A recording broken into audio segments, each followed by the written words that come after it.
Salut à tous, petite vidéo qu'on a teasée sur nos réseaux sociaux en réponse à notre ami Sylvain de Mon Petit Réflexe qui posait publiquement certaines questions quant au choix de son prochain boîtier. Donc il hésitait entre les deux Alpha 3 de Sony, on va dire moyennement haute def et le très haute def. Plusieurs questions étaient posées et je vais tâcher de répondre avec mon expérience d'utilisateur de boîtier moyen, puis désormais haute def quasiment 100% du temps. La première question étant, en gros, c'est une question slash une assertion. C'est cool d'avoir de la haute def parce qu'on n'est jamais trop prudent. Voilà, si jamais j'ai une photo qui est super géniale, je peux la tirer en grand.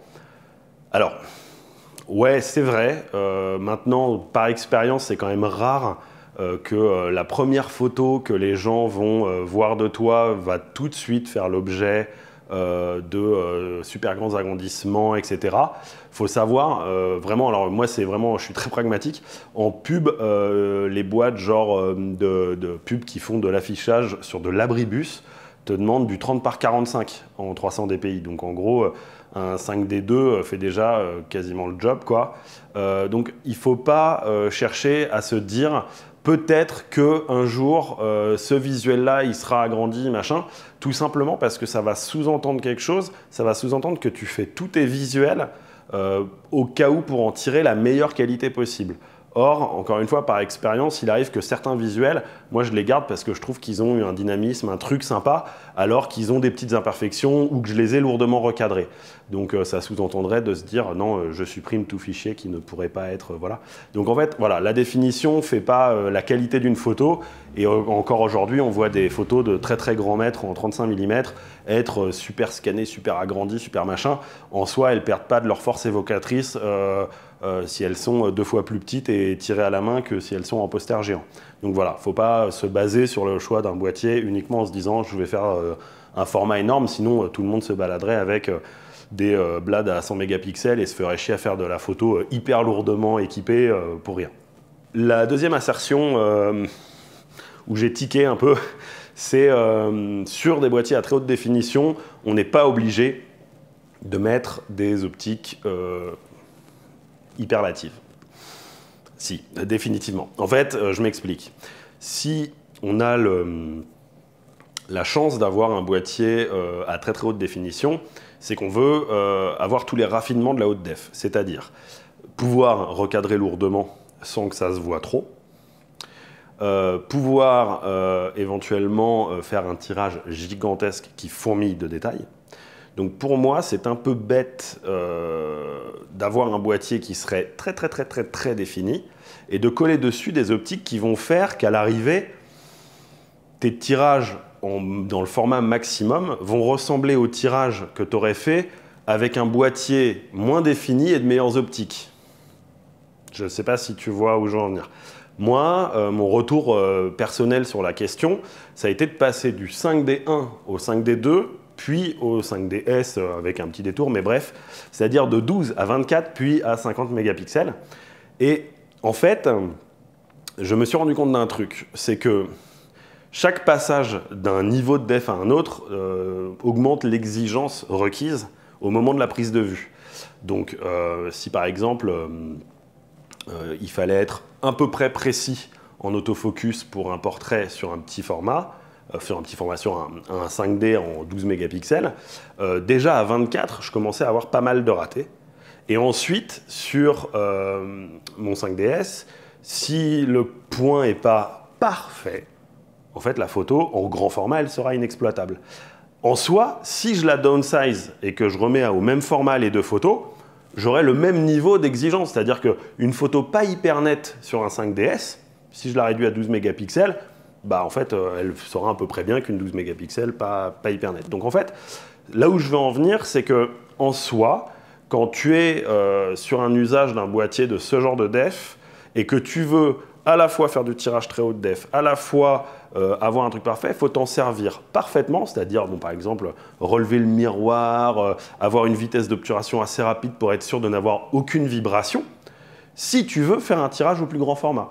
rien ne t'empêche de continuer à te servir d'un 5DS ou même d'un moyen format à 100 mégapixels un peu à l'arrache si tu veux pas tirer plus grand qu'un 20-30.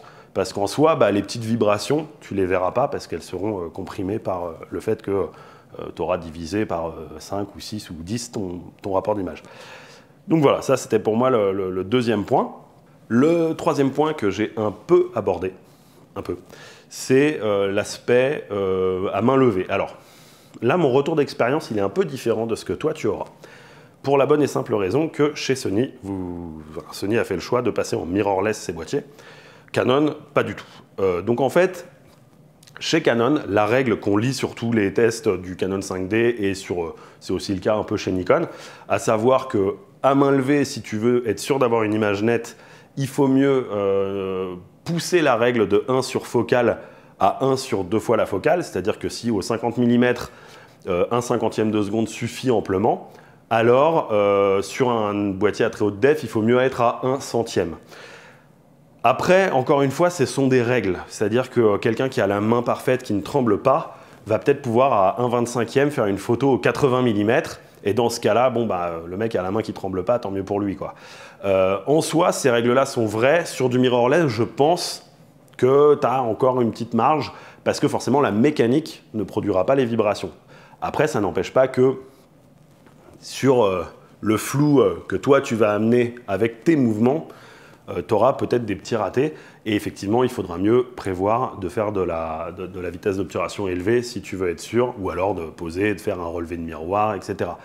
En soi, c'est ce que je disais précédemment, un appareil à très haute def requiert une exigence dans la prise de vue qui est supérieure à celle d'un boîtier plus grand public qui va tolérer, on va dire, certaines inexactitudes ou en tout cas les masquer, les gommer un peu. Un point que je voulais aborder, qui est intéressant, tu parles du buffer à un moment, et en soi, je le comprends, Sony vend un peu du rêve, il faut être honnête, avec des boîtiers qui font 10 images secondes à 30 mégapixels, machin. Tout ça, c'est que des chiffres. Moi, vraiment, les chiffres, ça fait longtemps que j'ai arrêté de les lire parce que entre tel boîtier qui t'annonce qu'il a tant d'images secondes en plus, tel boîtier qui t'annonce qu'il a soi-disant tant de diaph de plage. Non, en fait, en soi, il faut déjà se rendre à l'évidence. Normalement, avec un boîtier des années 60 argentique, tout le monde est capable de faire une photo correcte s'il sait faire de la photo. Donc en soi, le reste, c'est que du raffinement. Donc pour moi, sur du boîtier à très haute def, la question du nombre d'images par seconde, de la taille du buffer et tout, elle est un peu mise de côté parce que ce ne seront jamais des boîtiers.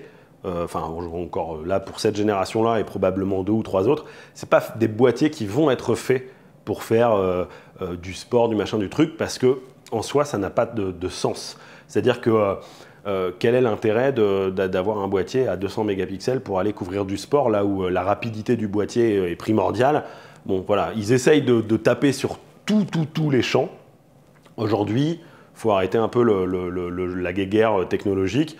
Normalement, n'importe quel boîtier correct avec un autofocus correct va déjà faire correctement l'ensemble de ce qu'on lui demande. Les spécialistes dans certains domaines pourront dire ah bon, là, effectivement, moi, je fais du sport, je fais 4000 photos en une demi-heure, le buffer, il est un peu casse-bonbon. Moi, je fais de la reproduction d'œuvres d'art, je veux que la définition soit encore plus nette, plus machin, plus truc, que les nuances dans les couleurs soient meilleures. Chacun va trouver son petit truc à redire. Mais dans le commun des mortels, je pense vraiment qu'aujourd'hui, les boîtiers vendent un peu trop du rêve. Un point, par contre, qui est intéressant vis-à-vis justement de ce sacro-saint buffer, et que moi, je souffre au quotidien avec, c'est qu'en fait, ces boîtiers-là, du coup, crachent des fichiers très gros, et que c'est vrai que, par exemple, sur le Canon 5DS, je trouve que j'ai assez souvent des effets tampons marqués. C'est-à-dire, je fais 4-5 vues en mode un peu rapide. Je me paye 20 secondes d'attente pour que ça écrive, machin. Si je veux revoir la dernière photo et que j'en ai fait 2-3 un peu trop rapidement, j'ai un temps d'attente assez long. Bon, ça, c'est lié à l'informatique qui est embarquée dedans. Je pense que Sony, clairement, est un des leaders aujourd'hui sur ce qui est des coprocesseurs et de toute la machinerie électronique qu'il y a derrière. Après, ça reste des fichiers à très haute def et on ne peut pas demander à un boîtier qui est censé capturer le moindre micron d'une scène d'être hyper réactif. C'est vrai que c'est un peu contraignant quand on a l'habitude d'un réflexe un peu plus dynamique d'avoir ce genre de temps d'attente. Mais en soi, voilà, c'est...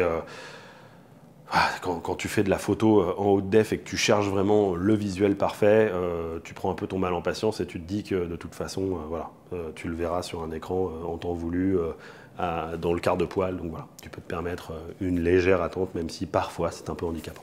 Le dernier point que tu abordes, qui était vraiment un point qui est récurrent chez beaucoup de photographes, et en fait là je fais un peu une assertion, mais je promets de faire une vidéo là-dessus parce que je vais devenir un peu je suis en bonne place pour devenir le vieillard des photographes sur YouTube en matière de pensée, le maître Yoda un peu.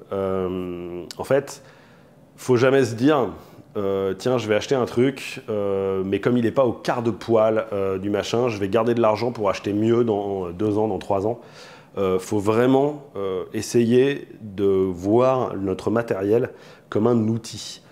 Arrêtons d'acheter à tort et à travers. Déjà, ça pousse les marques à sortir de plus en plus vite les boîtiers pour des raisons qui sont parfois un petit peu par-dessus la jambe, genre on a gagné une image par seconde, l'ancien boîtier qui pouvait faire de la 4K mais qu'on avait volontairement laissé en HD, maintenant il fait de la 4K et on te rajoute 1000 balles par-dessus, merci, c'est sympa. Donc ça, moi à mon sens, il faut vraiment se dire qu'est-ce que je fais, qu'est-ce que j'ai envie de faire dans les prochaines années, prendre un petit peu de recul. Je ne sais pas, et disons qu'un photographe X ou Y va te dire tiens, j'ai envie de faire une belle série de visuels, mais en soi, j'ai pas des besoins d'agrandissement énormes. Et ben, mets de l'argent dans du matériel, j'en sais rien, d'éclairage, mets de l'argent dans des objectifs que tu vas garder longtemps, mais mets peut-être pas 5000 balles dans un boîtier à très haute def.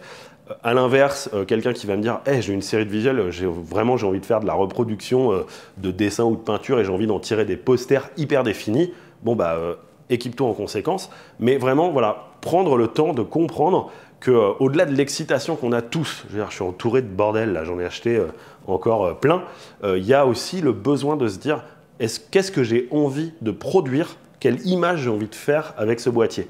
Et en fait, on se rend compte que moi, le premier, ça fait 10 bonnes années que je suis professionnel. En fait, il y a des photos, je me souviens d'un ami qui m'avait acheté un livre, et donc un livre format classique, à peu près en gros comme une BD européenne, qui me dit « tes photos, elles sont hyper bien et tout. Avec quoi tu les as photographiées ?» Et je les avais fait avec un 6D de Canon, qui est un peu considéré comme être le boîtier grand public, et le mec était sidéré. Et en fait, moi, je n'ai pas trop compris sa sidération, parce qu'en soi, ça reste un outil. C'est-à-dire qu'à la rigueur, j'aurais pu faire les mêmes visuels avec, vu le format en plus, avec un EOS 30 argentique et du film à grain très fin en le scannant minutieusement et en travaillant minutieusement. Donc en fait, ça aurait été plus long, peut-être plus contraignant pour moi en termes de prise de vue, mais ça n'aurait pas forcément changé grand-chose. Et en fait, les gens souvent se basent en se disant quel boîtier il a. Quand je me balade dans la rue, des fois, je fais des photos pour mon plaisir avec un blad en argentique. Les gens sont là, c'est un blad. Mais en fait, c'est ce que le photographe fait avec. Je pourrais très bien avoir un blad juste comme un collier et me balader avec pour me la péter. Moi, je le saigne et j'espère que voilà, peut-être qu'un jour, il claquera entre mes mains à faire des photos. Mais il n'y a rien de pire que d'acheter un outil et de le transformer en une sorte d'icône intouchable et de dire si seulement il avait 2 images par seconde de plus, je pourrais capturer un instant décisif un peu mieux. Non, non, non. Si ton doigt est mieux formé, si ton œil est mieux formé, si tu t'entraînes, tu pourras capturer ce que tu veux, comme tu veux, quand tu veux. C'est rare de nos jours qu'un réflexe à plus de 2000 balles ait une limitation terrible qui fasse qu'on rate énormément de fichiers, de visuels, comme quoi. Merci le numérique. Je peux entendre que quelqu'un avec un appareil des années 30 qui n'a pas de cellule, qui n'a pas d'autofocus, puisse rater plus de fichiers qu'un autre. Aujourd'hui, entre 2 boîtiers, entre guillemets, semi-pro, DSLR, c'est très dur de rater. Honnêtement, c'est très très dur d'avoir un élément qu'on met à défaut, ou voilà, à moins, encore une fois, d'être un spécialiste. Et là, pour ça, effectivement, pour les spécialistes, il existe des boîtiers spécialisés sport, mais qui ne vont pas faire 50 mégapixels, des boîtiers spécialisés pour être de la haute def avec beaucoup de nuances, qui là vont être des boîtiers, par exemple, on parle Phase One, Hasselblad, le Leica S. Tu as des boîtiers qui vont être faits pour être incassables. Et par exemple, Leica continue sa production de boîtiers pour ces, on va dire pour ces fans hardcore. Et là, ils viennent de ressortir un boîtier argentique sans cellules. Donc, c'est quand même la preuve qu'on peut continuer à faire de la photo de spécialiste, quelle que soit sa spécialité, avec des outils très adaptés, et qu'à l'inverse, les outils, on va dire, les plus polyvalents, restent des outils polyvalents. Ils ne seront jamais aussi bons que des boîtiers spécialisés dans leur domaine respectif. Voilà. J'espère avoir répondu à quelques-unes de tes interrogations. Et ou à celle des gens qui nous regardent. J'espère que, voilà, que ça ne te choque pas que je te réponde comme ça en direct. J'ai préféré faire ça plutôt qu'un très long et très ennuyeux commentaire écrit que je pense personne n'aurait vraiment lu. N'hésite pas à me donner ton retour, si jamais tu veux qu'on se rencontre ou quoi, voilà. Hein. Et puis, je te dis à très bientôt et je vais continuer à suivre ta chaîne avec intérêt. Je te dis à plus et bon courage. Pour les autres qui ont regardé du coup cet échange, faites-vous plaisir. N'oubliez pas que voilà, du matériel photo, ça reste du matériel photo. Donc équipez-vous en vous faisant plaisir certes, mais pour faire des belles photos avant tout, pas pour péter votre PEL à tout prix. Éclatez-vous bien. Et puis, n'hésitez pas à vous abonner à la chaîne de Mon Petit Réflexe qu'on va mettre dans les liens, à la nôtre, à mettre en commentaire ce que vous voulez voir dans les prochaines vidéos, que ce soit des hors-séries comme celle-là, dans des interviews comme celle qu'on a publiée il y a quelques temps, ou de la pure technique. Et du coup, d'ici là, sortez et saignez vos boîtiers. Ciao!